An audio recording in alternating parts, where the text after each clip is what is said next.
Hi guys and welcome to the introduction of Yubnubbs Guide to Level 19 Twink Hunter. This is a project I've been working on for some time now, but don't worry, I am finishing the Monster Hunter series. I'm just having a little bit of a break from Monster Hunter and yeah, I will finish that. First I would like to thank Kelidian, Jadin, Elephantom, Carl Jan, Inborn and Zero Damage for helping out and providing a bit of useful information for this guide. This is on a private Wrath of the Lich King server called Molten WoW. It's well populated and free to play. Twinking is kind of big. It's easier to twink here than retail because you can donate and vote for a lot of gear, which would normally take weeks to get on retail. Arena Grandmaster as an example. I figured that before we actually get started and create a new character, we should go over some stats and talk a bit about the Hunter class in general. Many got the misunderstanding that Hunters are easy to twink, but you will find out later in the series that your best gear will be very hard to get.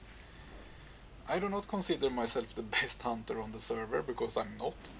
However, I've been a level 19 Hunter since half of Vanilla until the end of Cataclysm. I don't remember how long that is now, 8 years maybe. So I do think I got the experience to teach a lot of Hunters on this server how to improve. Hunters are pretty easy to play, they are one of the best classes. Remember that the classes are not balanced for twinking, which makes some classes better and some worse, and you will probably hear a lot of whining on Hunters for this reason. Your hardest opponents will be Shamans, Warriors, Warlocks and other Hunters, depending a bit on what you spec and what gear you go for. There are only 3 base stats that you need, and that is Agility, Stamina and Intellect. 1 Agility equals 1 attack power, 0.11% critical strike chance and 0.18% dodge. 1 stamina equals 10 hit points, 1 intellect equals 15 mana and 1 attack power if your intellect spec. Now there are 4 directions that you can take and what race you choose will matter, but we will go through races in the next episode.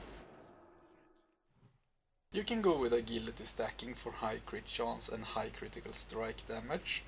This is the easiest path to choose, so a lot of people go for agility stacking as their first set, and I can recommend you doing the same. Another option is stamina stacking, which was very popular back in the days.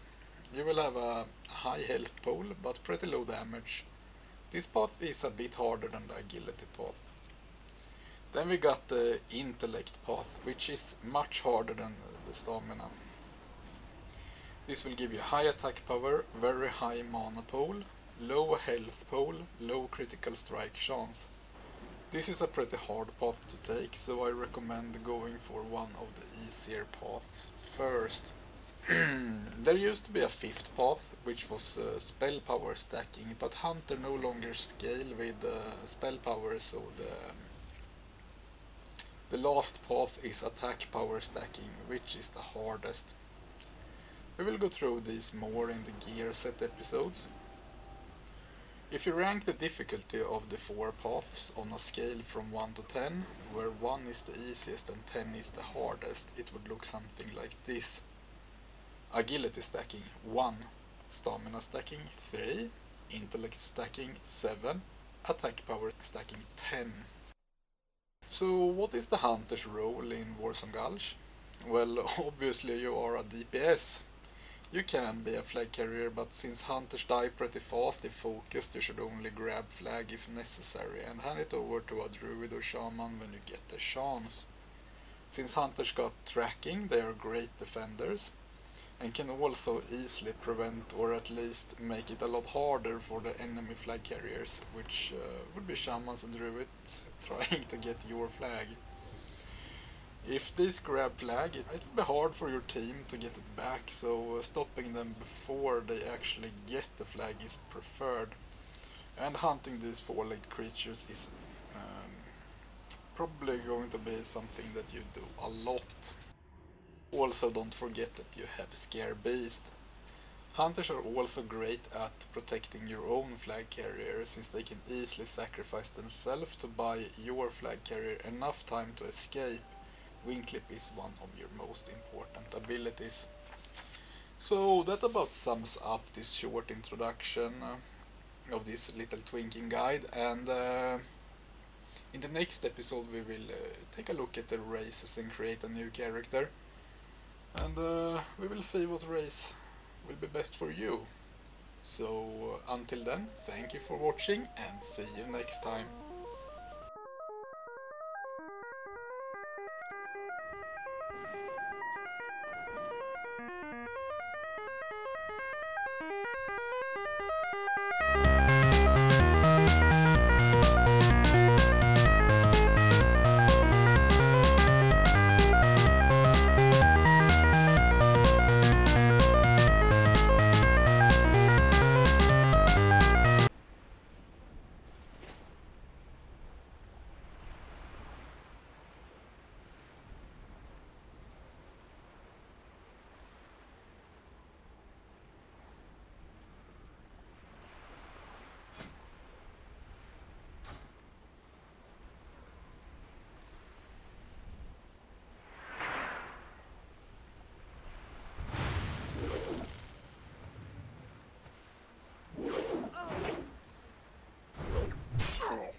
Until next time.